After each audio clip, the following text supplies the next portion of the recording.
All green. 7, 6, 5, 4, 3, 2, 1, 0.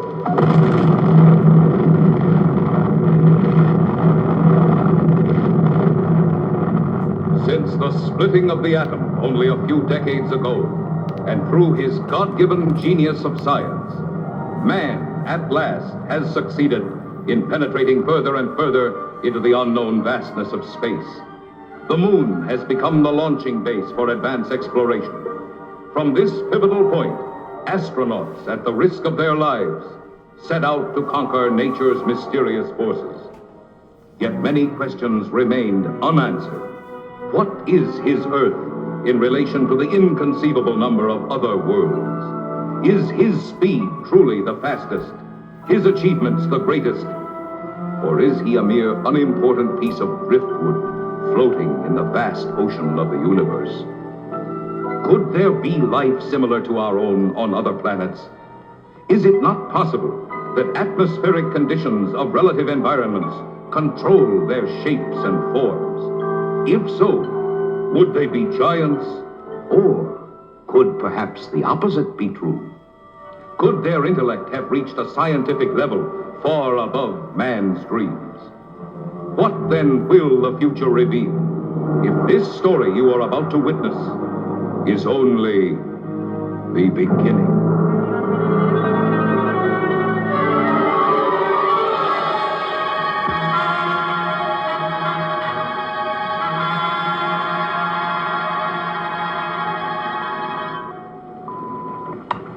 Log entry, Pegasus 3, March 16th, 1980. Captain Leonard, pilot. Lieutenant Webb, navigator.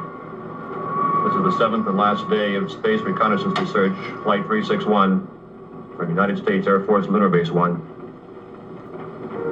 We are 21,000 miles from base, bearing at 270 degrees, 23 minutes.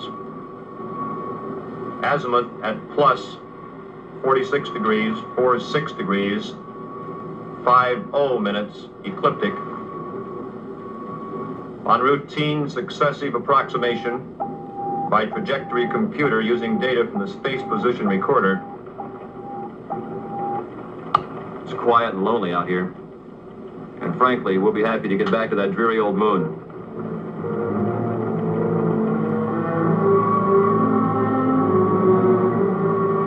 Almost a degree off trajectory, Captain. Equipment check's okay. Must be an outside acceleration force.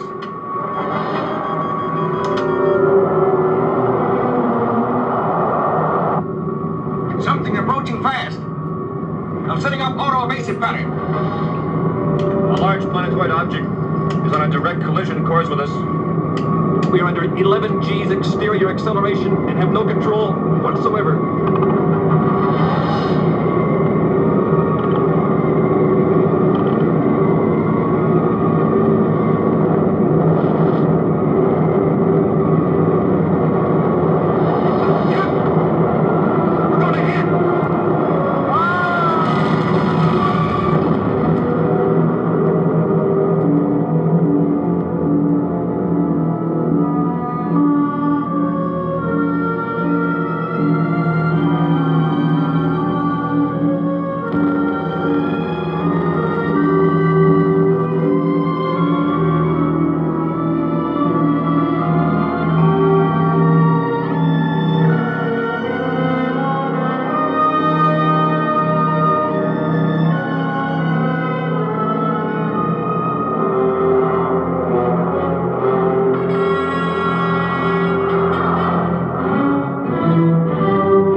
incredible. 2 ships missing in less than a month. Nothing within thousands of miles of their position. And yet they crash into something that appears suddenly on our radar, big enough to be a planet. And then the next instant it disappears. It's against all theories of space. You get the same reports from bases 2 and 3? It appeared for a second or two, then vanished completely. A ship is on a routine flight. Controls, rockets, everything in order. And then all of a sudden... Yes? General Gibson for Colonel Mansfield from Earth Headquarters. Stand by. Colonel Lansfield. Mansfield, what's all the trouble up there? General, I can't tell you any more than what was in that report this morning. You're certain the rockets crashed? I am. We have their last log entry through our recording reproduction unit. Now, General, I've listened to it over and over. It tells what happened, but not how and why. What do you suggest? I don't know, General. No doubt the rocket's destroyed. We don't know what we're looking for. This mysterious planet seems to come and go at such speeds, it's impossible to track. Phantom planet, Lansfield. You're a little old to think that, aren't you? This is a capable base, General, run by capable men. Now, there's something out there that isn't supposed to be. All right. Take it easy. Send another reconnaissance with Chapman. Chapman? I need him for the Mars project. If this phantom planet thing isn't cleared up, there won't be any Mars project. Send him. Yes, sir. Ask Chapman to report. Yes, sir. Captain Chapman, report to the Colonel.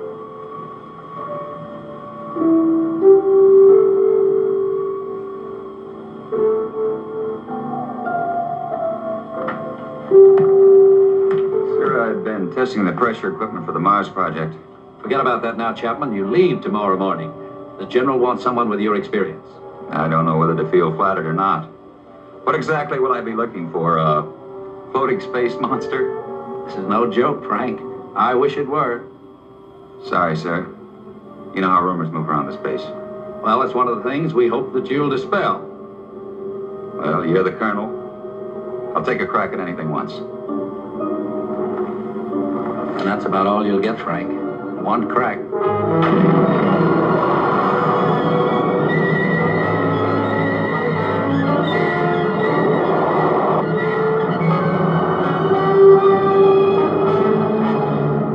18,000 miles out at 270 degrees azimuth and 47 degrees ecliptic. Speed 4.6 miles per second. Check. Computer guidance on. Stability course on. Directional rockets port off. Directional rockets starboard off. Set to automatic. Check. That does it, Captain. We can relax a bit now. Takeoff's always the same. My heart pounds like a sledgehammer. Yeah, mine too. How about the screen? Never fails to fascinate me from up here. You know, Captain, every year of my life, I grow more and more convinced that the wisest and best is to fix our attention on the good and on the beautiful. And you'll just take the time to look at it. You're some guy, McConan. Lunar Base 1 to Pegasus 4. Lunar Base 1 to Pegasus 4. Can you read me? This is Pegasus 4 to Lunar Base 1. This is Lieutenant McConan. Colonel Lansfield for Captain Chapman. Chapman standing by. Anything out there, Frank? Nothing, Colonel. It's almost too quiet. Well, keep alert. And don't waver off your course 1 degree, unless you think you're on to something. And if you do get on to something, report at once. Yes, sir. Pegasus 4 to Lunar Base 1. Over. Out.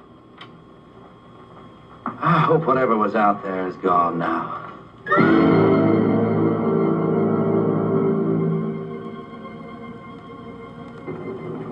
What's our elapsed time from base? 14 hours, 22 minutes, and 30 seconds. You could stay up here another 14 hours and still see nothing. Even 1,400 hours. It's about all we can do, though. Are you sure we're still on course? Why? Well, I have an idea. Turn to 278 degrees azimuth. Hold 47 degrees ecliptic. Yes, sir. Changing course to 278 degrees azimuth, hold 47 degrees ecliptic.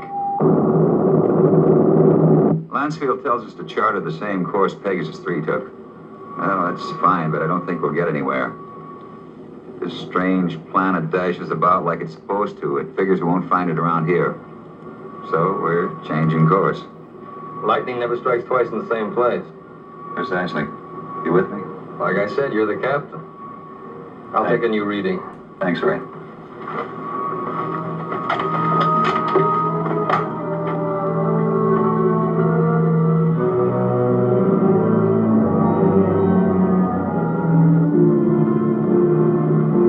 You could go nuts out here just waiting for something to happen. You seem pretty much at ease. Well, I figure it's just the same as fishing. Gotta be patient and wait. Electrostatic meters going haywire. Lunar Base 1 to Pegasus 4, can you read me? Over. Pegasus 4 to Lunar Base 1, we read you. Over. You are completely off course, Pegasus 4. Check your position immediately. E-computer and spectrometer out. Pegasus 4 to Lunar Base 1. We are aware of being off course. Cannot explain at present. We are entering a heavy magnetic field. Several instruments are out and I'm afraid others are going. Give us our exact position. Over. Pegasus 4, you're... Cannot hear you, Lunar Base 1. Over. Changing to the manual control. Meteors.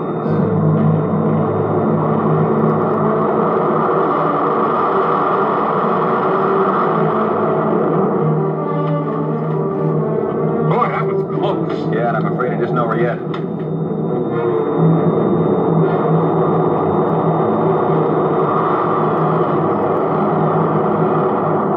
We're on a semi-closing course with them. Screen 1's fading fast. What about the infrared detector? That's out too. The thing we can do is turn it 90 degrees to the shower's path.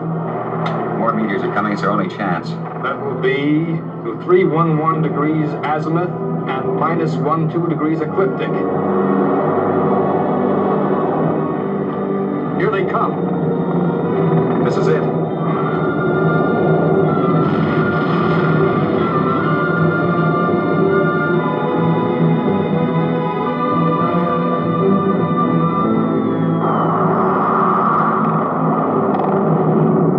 Looks like the worst is over. Don't see a lot of spots. Now, those are ionized trails. They'll persist for a while. Well, let's hope for no stragglers. With these instruments out, there won't be any way to tell if they're coming from another direction. Trick now is to get back to the moon. I think we'll make it. Yeah. Okay, Ray, let's go through a tight beat check. Right. Cabin pressure. 20 coming up. Retroport. Positive. Retro starboard. Positive. Main circuit 1. Negative. Main 2. Negative. Now let's try the auxiliaries. Main 1. Negative. Main 2.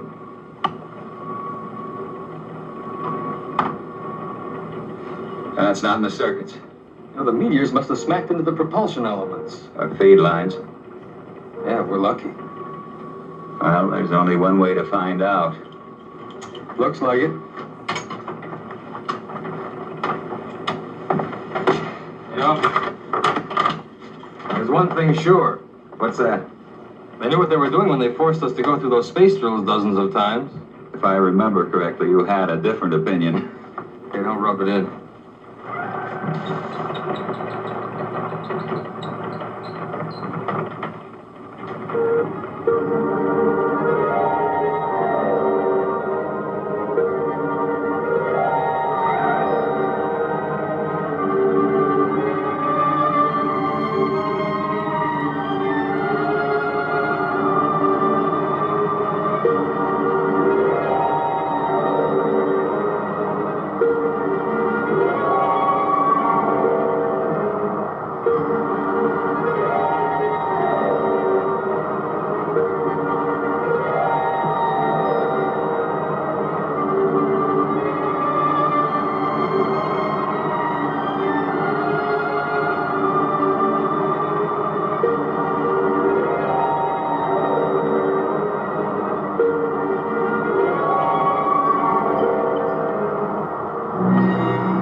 broken. Frank!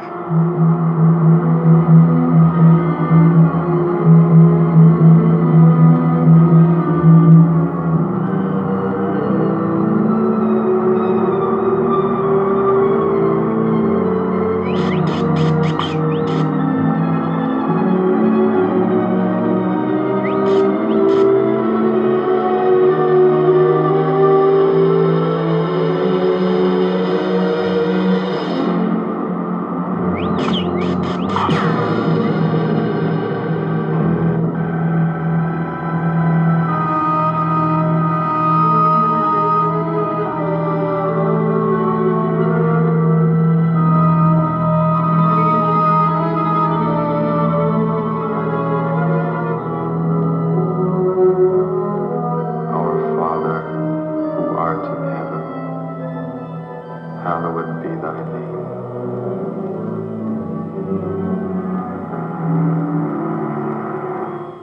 With all respect to the Colonel, sir, I don't think it's any use. Keep working that radar and keep working it until we locate Chapman. Yes, sir. He's got to be out there somewhere. He just has to be.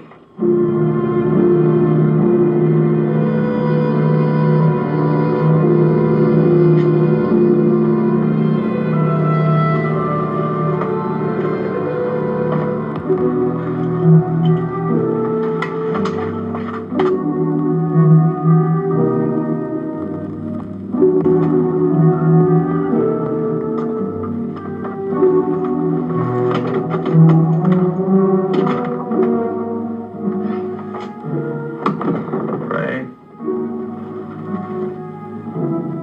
Ray.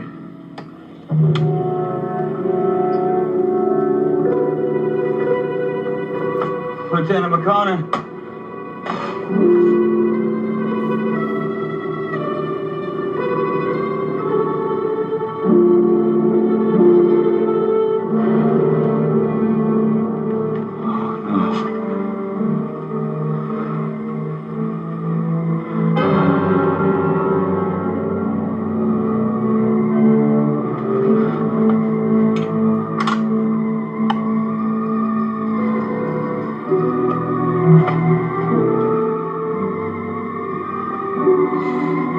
This is Captain Frank Chapman, pilot, Pegasus 4. Our ship is being drawn toward an asteroid.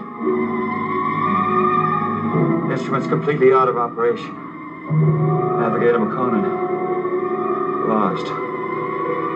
I cannot read my position. I'm going to try to land. I don't think I'll make it. If I do, I'll continue recording.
true, Chaplain. I wish it were.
His helmet is open. The giant is getting smaller. Will it become our size?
Let's go in and get him. Wait, he may have a weapon. He should stand trial. We must take him to Cecil.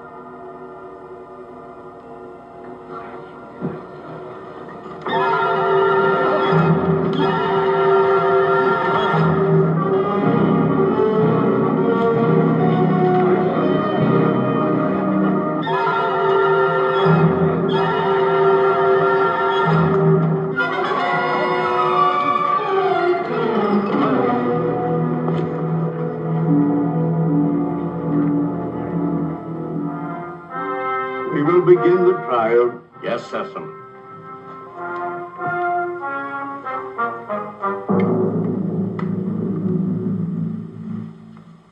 Thank you, Cecil. Bring in the jurors.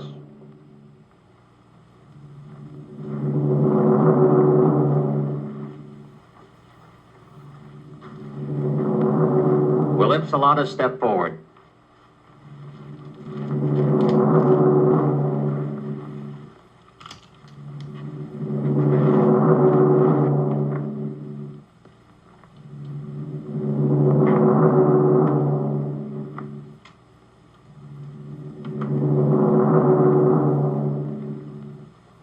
Call the prisoner. Bring in the prisoner.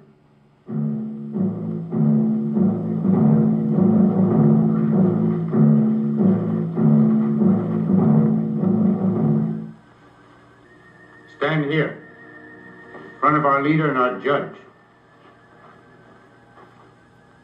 Is the prisoner from another world ready to hear the charges against him? Charges? What charges? I will ask the questions. Are you ready to stand trial? It seems I have no choice. First, I want to know what I'm charged with. We'll let you know in time. What are you called? Chapman. Frank Chapman.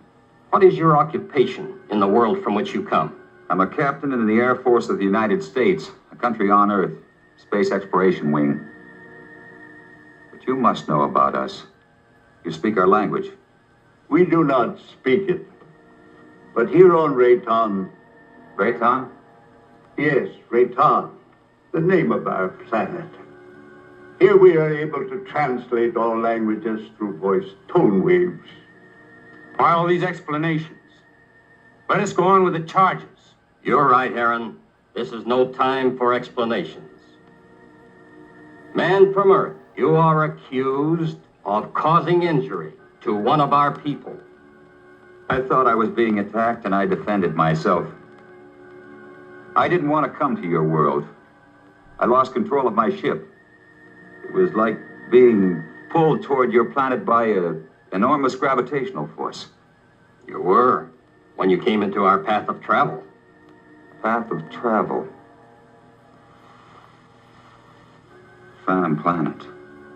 We managed just in time to control your landing by releasing the pressure in our space warp. I don't understand. There are many things you will not understand here. Maybe in time you shall. In time? That is correct. The jury will now vote and find you guilty or not guilty for inflicting injury on a Rayton man.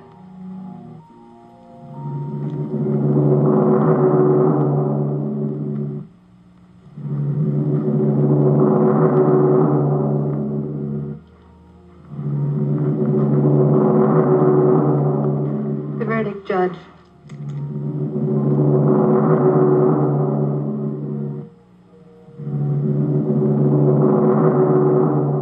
I find you guilty as charged. You are now a free subject of Rayton. The jury is dismissed. That is all. You are now a free subject of Rayton. That is not all. Listen, I don't know what kind of a place this is, but you must have some kind of law here. This planet pulled me to it. I didn't come here by choice. But being here, you cannot be permitted to leave. We must keep our security at any cost. So, I must pronounce you guilty. No penalties will be lodged against you. But you must become a subject of Rayton. Trial is concluded. Nothing is concluded. What is this? First I'm found guilty of something that's not my fault, and then I'm set free. Well, free to go where? Back to my world 6 inches tall? Don't worry. No harm will come to you. I'm Liara, Sesam's daughter. I'll show you to your quarters. Well, come. We'll talk on the way.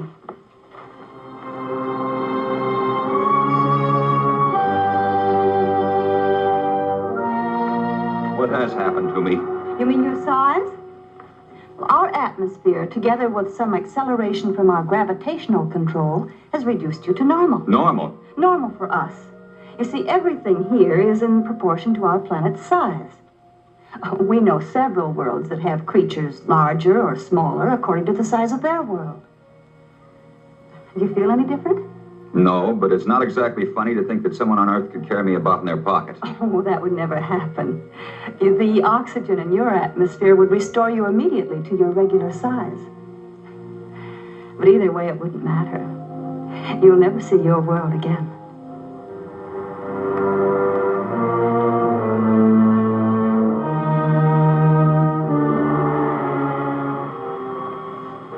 Nothing yet. No, sir. No contact for 2 days. I'll wait another 24 hours. Then, with or without orders, I'm sending out a search party. You wanted to see me? Yes. Will you excuse me?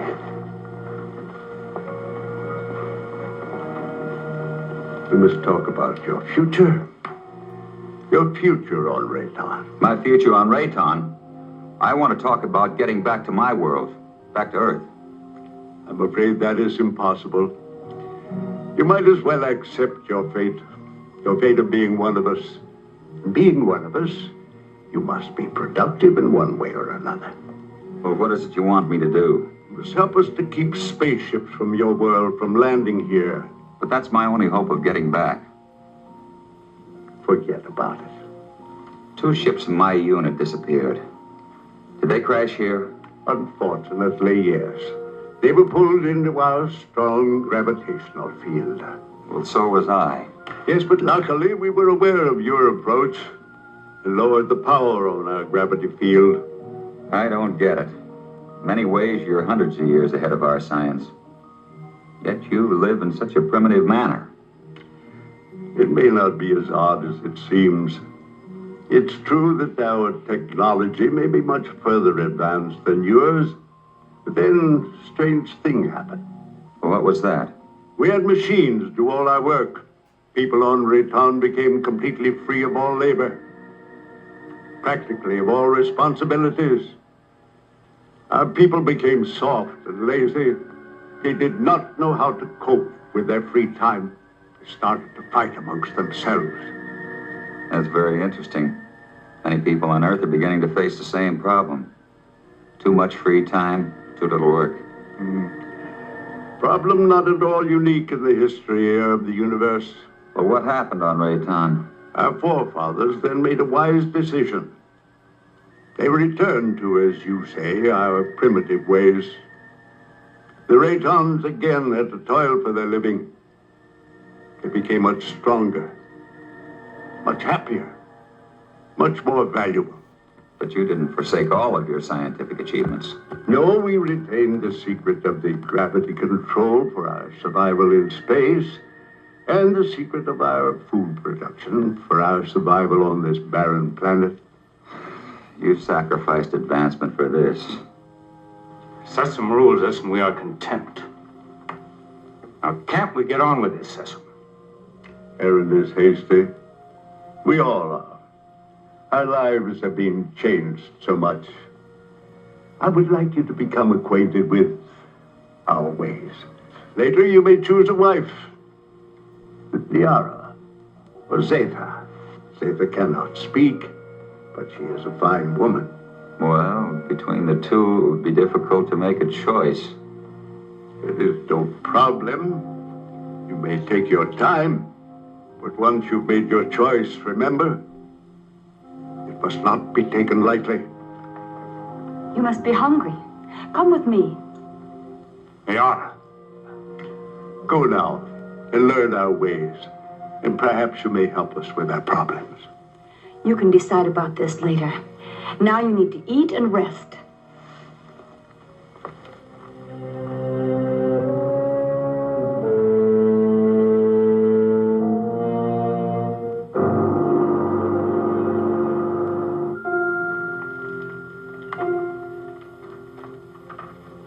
This is good. What is it? I think it's the equivalent of your breadfruit. We made it chemically for you since nothing grows here on this planet. Oh, here. Drink this. It's good for you and it'll help to make you rest. You need it. You say nothing grows here. Well, then how do you exist? Well, our bodies are so constructed that we need very little food because of the air we breathe. Feeling better now? I hope so. Yes. But I'd like to get out of here. You're a strange one, Frank. I'm a strange one. What about everybody else? And don't call me Frank Chapman. My name is Frank Chapman. 2 words. Yes. Frank Chapman. Oh, I'm sorry. I didn't mean to be so rough. It's just that this is so new to me. You know what I'd like to do if I had a choice? What? I'd like to return to my ship. Well, that's impossible. Then you see, I'm still a prisoner. Not at all. You're free to go anywhere here on Rayton. Except to my ship. Your rocket is no longer on this planet. It was sent off last night while you were sleeping.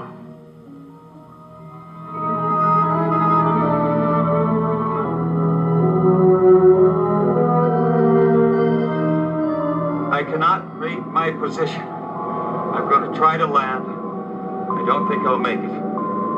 If I do, I'll continue recording. This is Captain Frank Chapman, pilot, Pegasus 4.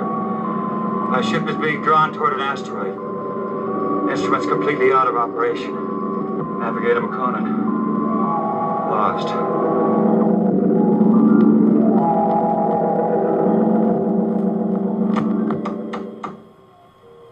Sir, unidentified object on screen. This must be Chapman's ship, Colonel. Certainly has all the indications and all the characteristics of a spaceship. And no other unit of ours is scheduled for flight in this area. Any contact? None, Colonel. Just static. His auto emergency transmitter should be on full blast. I'm tuned to all Pegasus frequencies, sir. So are the automatic relays on Earth. Good. This must be Chapman's ship. What else can it be? Captain Beecher and Lieutenant White are to report to the briefing room immediately and stand by for takeoff. Now report immediately any news or anything unusual on your radio and radar relays. Yes, sir.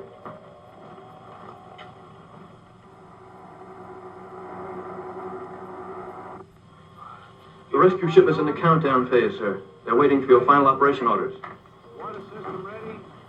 Put me through to the captain of the rescue ship on launching. Beecher, this is Lansfield. Yes, Colonel. Beecher, your final instructions are being teletyped on your recorders. Yes, sir. As you know, something unusual must have happened to Chapman and McConan. And I don't mind telling you that it's of greatest importance to space travel that we find out exactly what happened to these two men. So blast off and good luck. We'll do our best, Colonel.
I cannot rate my position.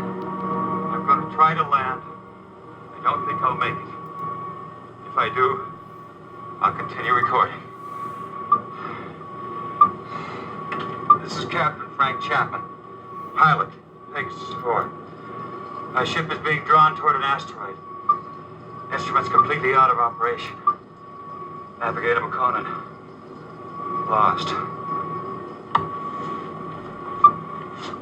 Pegasus 4 to Lunar Base 1. Pegasus 4 to Lunar Base 1. This is Captain Beecher, over. Lunar Base 1 to Pegasus 4. We read you, Captain Beecher.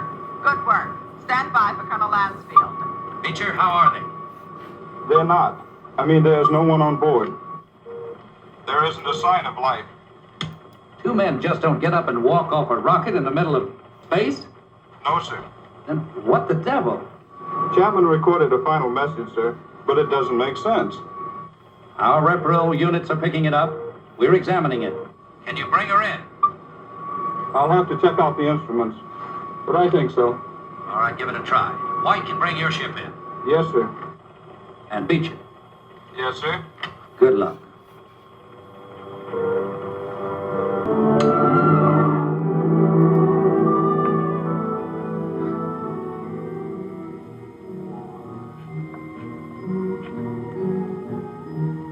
can't work under these conditions. I must know more about the directional flight machine. When the time comes. Well, the time has come. I want to speak to Sesson. And right now. Very well.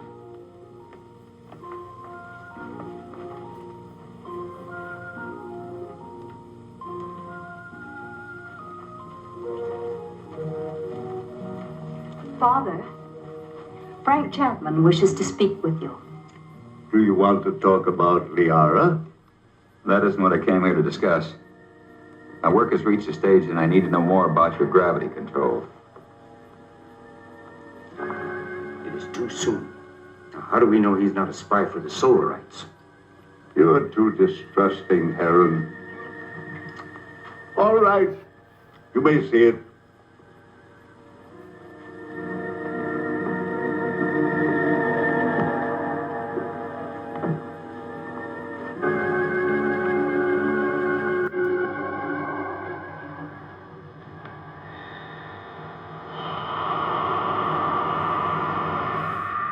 Incredible. But how? The high density of our planet made it possible for us to advance gravity and therefore anti-gravity theories. It's beyond me. Einstein was working on this problem, but he died before he could complete his investigations. What causes Rayton's high density? The atoms on this planet have narrower electronic orbits than the atoms on most other planets. Smaller they become, the easier it is for us to control and take advantage of positive and negative gravity. But why is Rayton getting smaller? This planet is slowly using up the energy that holds the atomic particles together. You mean you might disintegrate into nothing? Yes, someday. But it will not be in our time. Well, I guess it's the same as on Earth. We don't seem to worry that our sun might be cooling off in many millions of years. The danger for us is that sudden bursts of concentrated heat directed on our Rayton might suddenly speed up the process of time. You think that's possible? We have enemies who want our knowledge of gravity and who know our weakness. You're expecting an attack? When you have enemies, you always expect an attack.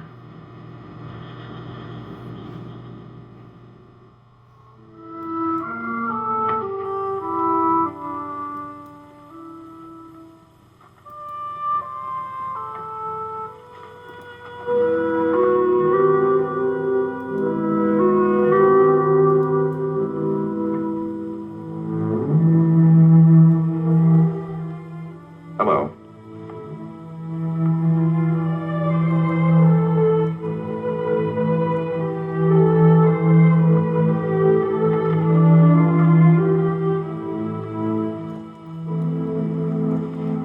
I'm going to take a walk. You join me? Come on.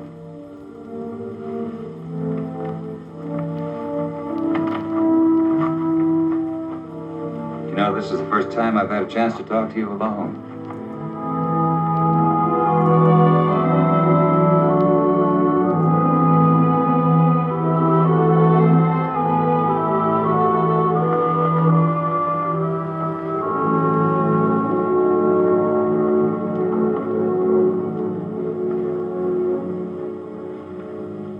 How is it you're more different than the others? I don't mean you're sour inside. I mean you're warmer, more sensitive. That wasn't really a question, because I know you can't answer. I just wanted you to know how I feel. Strange world. I don't want to hurt Liara. You don't either, do you? I like you.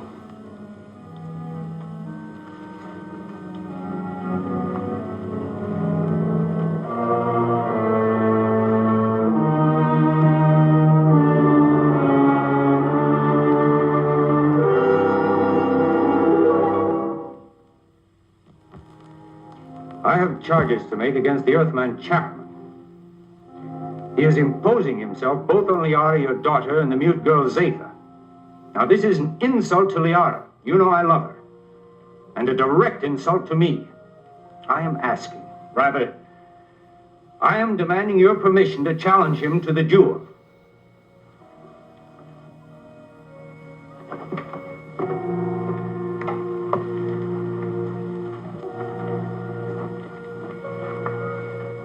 You sent for me?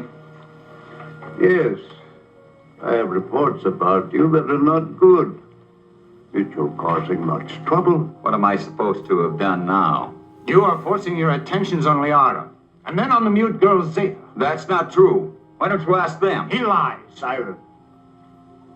Is it true? Has he forced himself or his attentions upon you? Why would she admit it? Perhaps she's afraid of it. Being mute, she's unable to defend herself. Maybe she's protecting me. Listen, I'm not going to be put on trial or questioned by you or anyone else for something I haven't done. You know, buddy, I don't like you. Maybe it's a carryover from Earth and not good taste, but I'd like to hang one on you. Chapman, Aaron has challenged you to the duel of Rayton. Do you accept his challenge? A duel for what? What kind of a duel? This guy doesn't look very honest to me. A duel of bravery. You know, Mr. Sessom, maybe this duel business is a good idea. Might clear the air a little. So how do we go about it?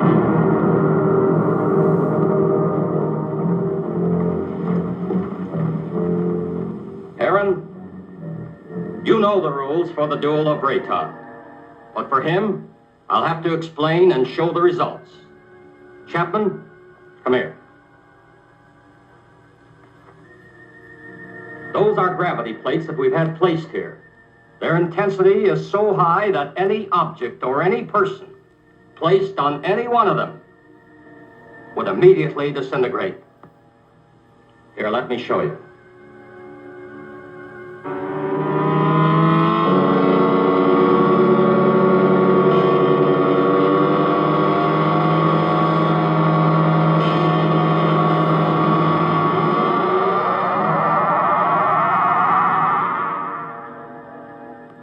The duel of Rayton is one of physical strength and skill.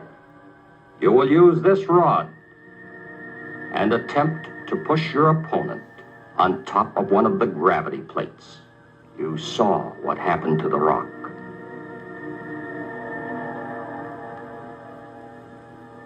Get ready.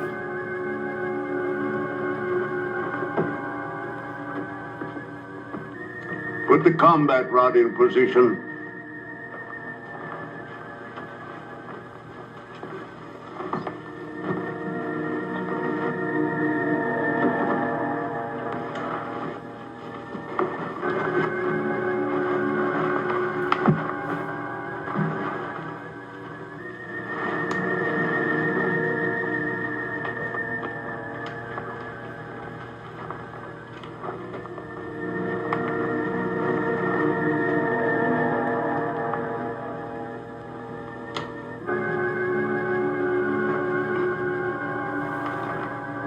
At my signal, you will start the duel.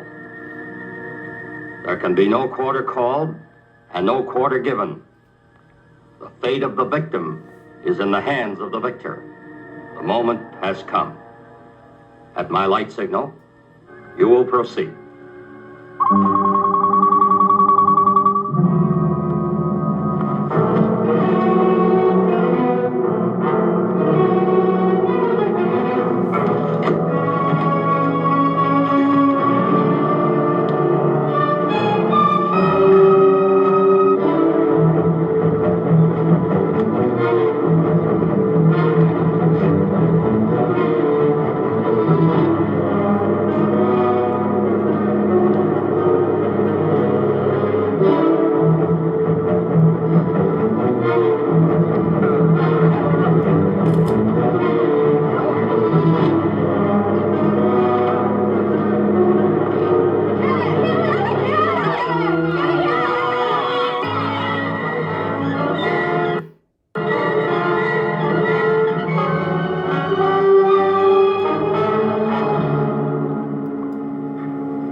Why didn't you kill him? I didn't want to. I don't believe in it. In this case, killing him would have accomplished nothing. But Heron wouldn't have shown you mercy.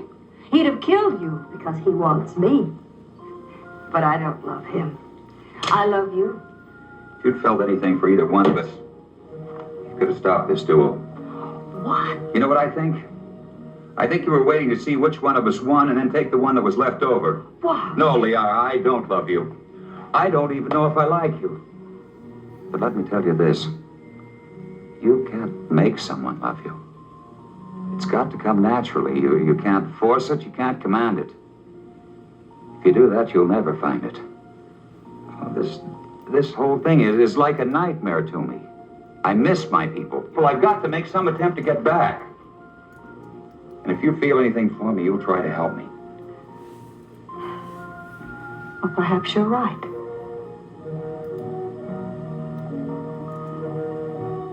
Maybe I can help you.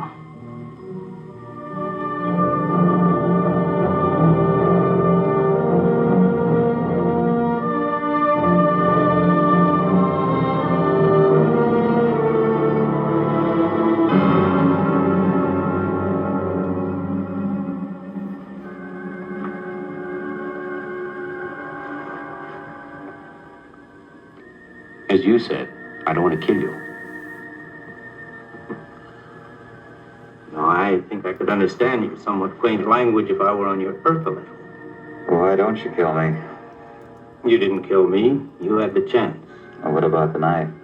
This isn't exactly what I'd call a friendly visit.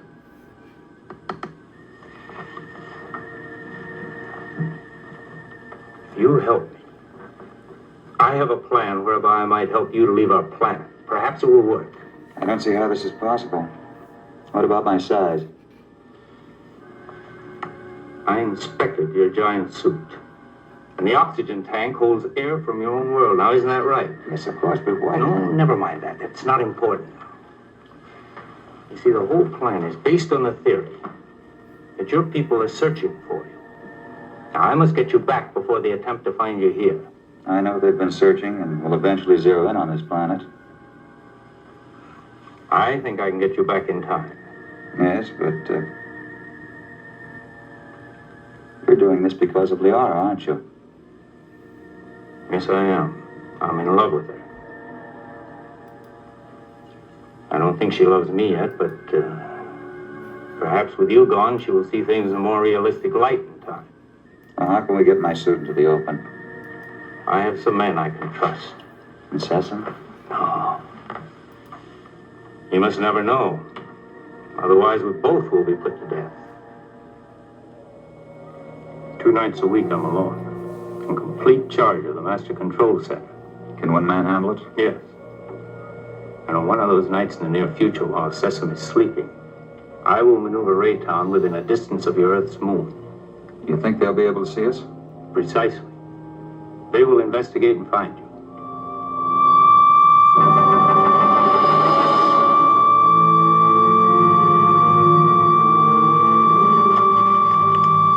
Go with her.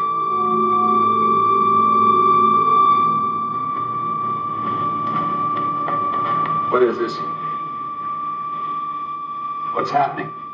The siren means we're being attacked. Attacked by whom? Attacked by whom? The Solarites. We've been here too long. They've discovered our position. Who are the Solarites? I've no time to explain. I must help Sesame. What will this do to our plans? We must fight this off or no one will have any plans. Is everyone underground? Yes. Then we go.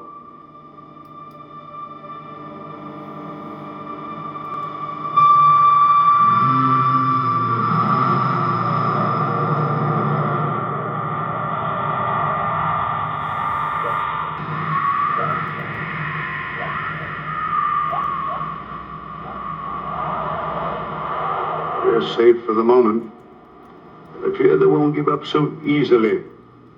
Safe for the moment? Well, who are these Solarites anyhow? They're from a sun satellite. For generations, they've been after our universal gravity control. They want to avoid being pulled into the sun.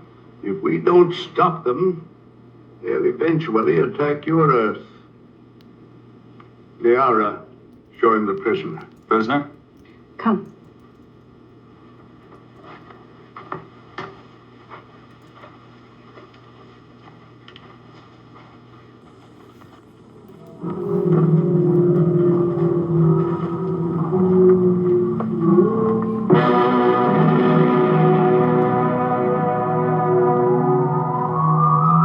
So that's a solarite. Yes. He was captured during the last war. The only one of their monsters that didn't die in the attack. When did this attack take place? Several years ago, when Zatha was a little girl. That's when she lost her voice. What makes those rocks disintegrate? It's as if they were hitting some invisible wall. That's exactly what it is. The monster is so strong that he can smash any ordinary structure. Now, what you call an invisible wall is really another way that we use our gravitational control. Now, by using a high magnetic field, we can lock molecules so closely together that they form a solid wall. Make a big hit at MIT, Where? one of Earth's more advanced centers of learning. I only hope your wall will hold him in check. Yes. He could kill us all if he escaped. Life on other planets. We were always wondering if ours was the only one so blessed. There are many inhabited worlds, but only these fire people bother us.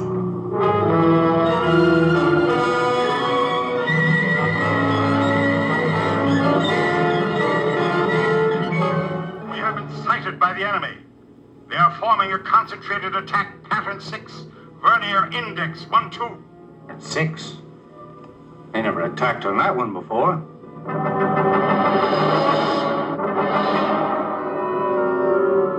What are we going to do? We must try to break up the attack.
Fantastic. We can do one of two things.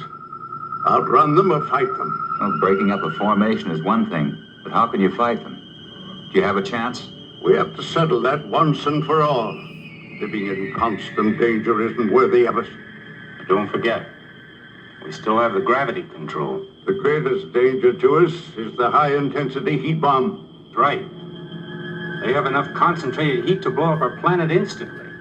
What would you do? I would fight. And you? Fight. Right. That's exactly my decision. Prepare for battle. Sharp acceleration for attack position.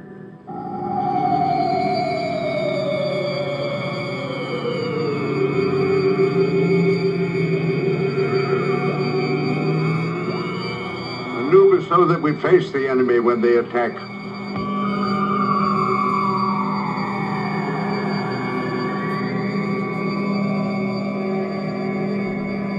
Aaron, alert our units to be ready for frontal attack.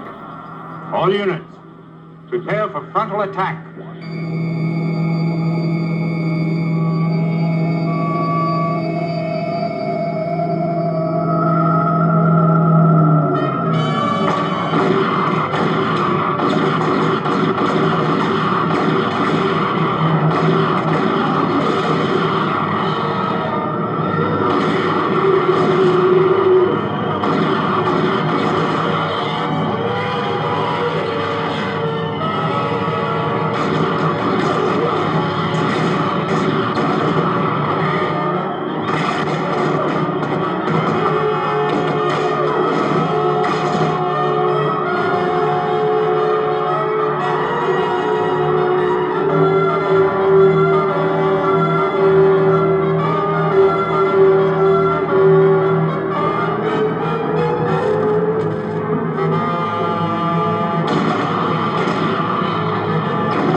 Activate the gravity curtain.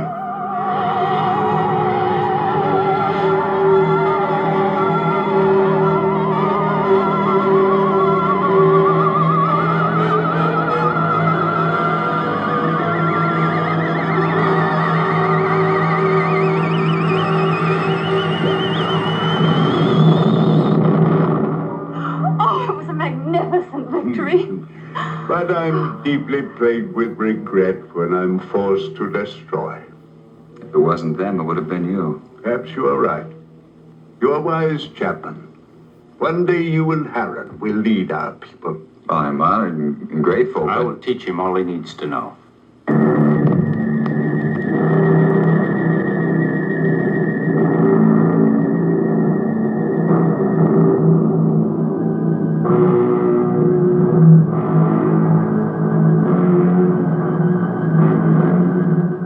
Oh, where's Zeta? She went to sleep early. Sleep. I'm very tired. Perhaps the battle was too much of a strain on me. Good night. Good Sleep night, well, Father.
Cecil. Father! What happened to him? I think it was a solarite. Are you all right? What happened? I don't know. Was it the solarite? Did you see him? It was terrible.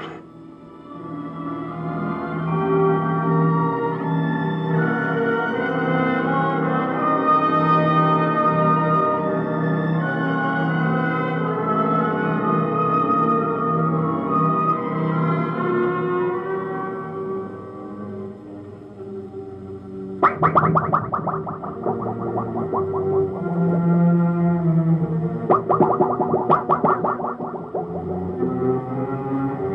going to control room. No, you stay with Liara.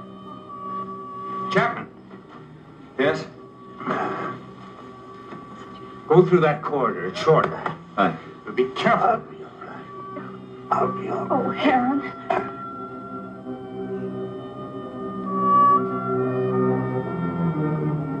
Zatha, are you all right?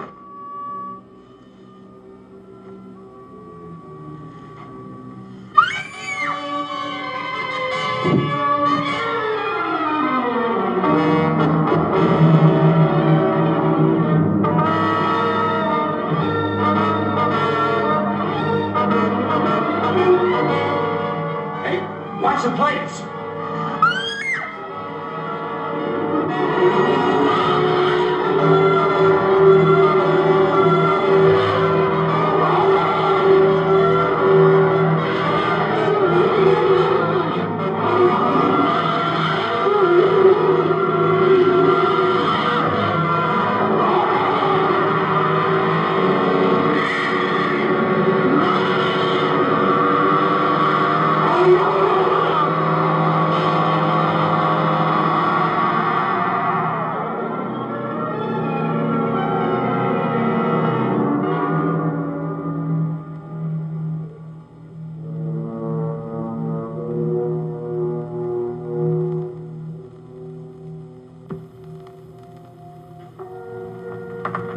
How's Sesson? It will be all right. Liara's with him. I'm glad. You still wish to return to your world? Yes, but... Well, then tonight's the best time. You see, the chaos of battle has brought us closer to your moon than we've ever been. It'll be a simple task to maneuver Rayton slowly and steadily even closer, and the risk will not be so great because the travel time will be short. And we'll be well within the range of Moon's radar. Yes, but we cannot go unnoticed. Now, as soon as we're within range of your moon, my men will carry your suit out into the open. Now, if your people come to investigate, we'll pull them into our gravity and direct their landing. Meanwhile, you will enter your suit, seal it up, so that you're not exposed to our atmosphere, and, well, the rest you know. Where shall I meet you? The control chamber. Someone will come for you.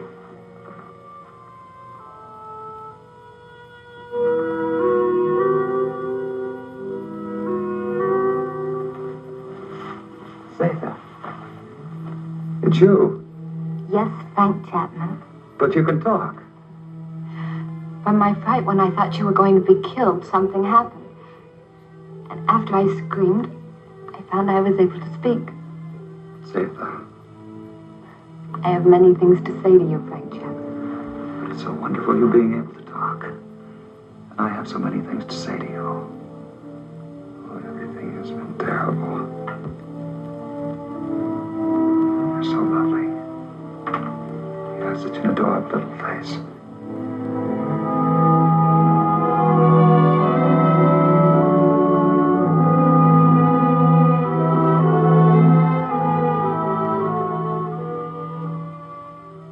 Isn't it strange? Here in this place, I've found perhaps what I've been looking for all my life. And I must leave. Although everything within me wants to stay.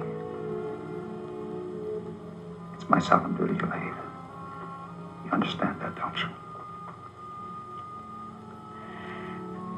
Frank Chapman, I've been in love with you since the first time I saw you. And I've never been able to speak a word of it until now. But as I know, my love for you is so strong. So I also know that you will leave. I must leave.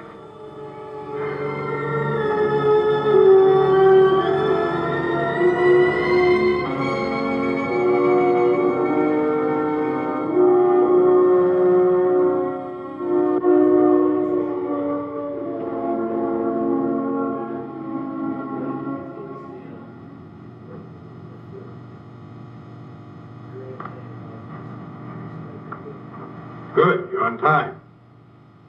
Here we go. Another hour and we shall be close enough for you to be found.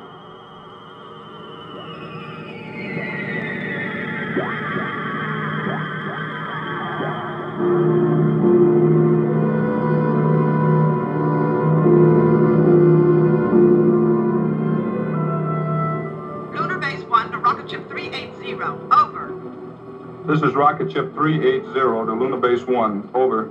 Radar has just picked up a giant asteroid. Identity unknown. Cannot find any record of it in the space charts. The Phantom Planet. Give us exact position of asteroid. 9 degrees in northern cluster field, and I have an order from Colonel Lansfield. You are to land on this asteroid and send White to investigate. I hope you will find happiness back with your people. You would be my happiness. You're over there. Frank Chapman, please. You must take the stone. It will be a good luck charm. Hold on to it. It will help you to go back safely to your people. Keep it. And remember, Mac, I love you. Yes, Zeta. I'll keep it forever. Just confirmed it. A rocket similar to yours is heading in our direction. I hope it won't crash. Don't worry. I have the best men on gravitation control. And I have another man who's coming to help me turn on the oxygen tanks as soon as you're in your suit. Thank you, Han. You know, we've become friends here. Good friends. We would have become friends anywhere. Your planet or my Earth. I wish you and Liara much happiness.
Chapman. White to Beecher. Come in, White. I found Chapman. He's alive. But there's no trace of McConan. Where's McConan? He's dead. He's gone.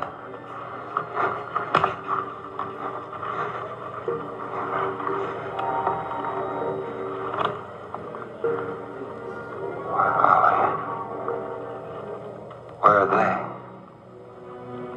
Where are the others? Who's who? Jason. What are you talking about? Jason. Helen. Come on, let's get back to the ship.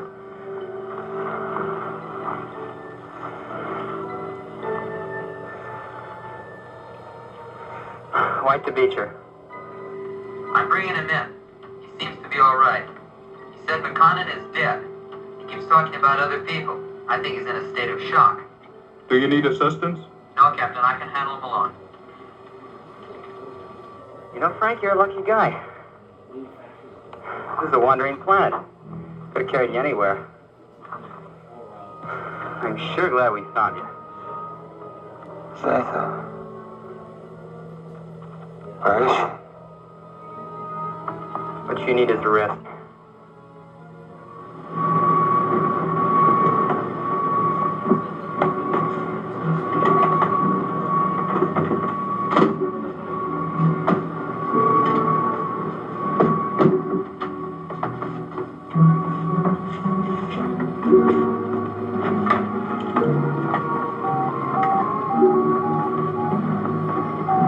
Prepare for immediate takeoff.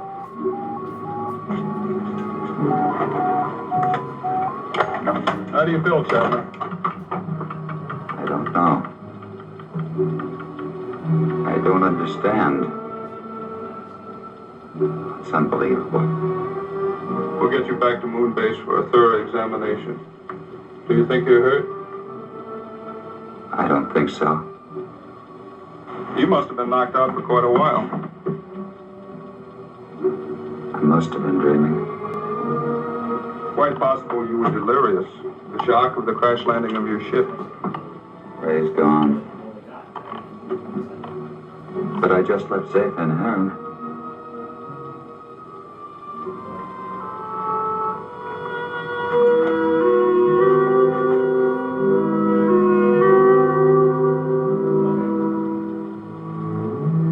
She had such an adorable little face. All rockets ready for firing. Stand by for countdown. The gravity of this planetoid is very strong. We'll need every bit of thrust for our takeoff. Don't worry. I know we're gonna make it. Start your countdown. 10, 9, 8, 7, 6, 5, 4, 3, 2, 1, 0.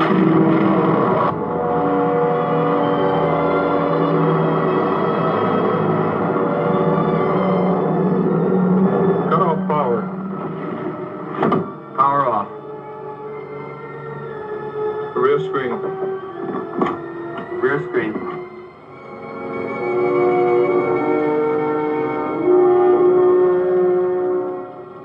No, they'll never believe me. Even with this, they'll never believe me.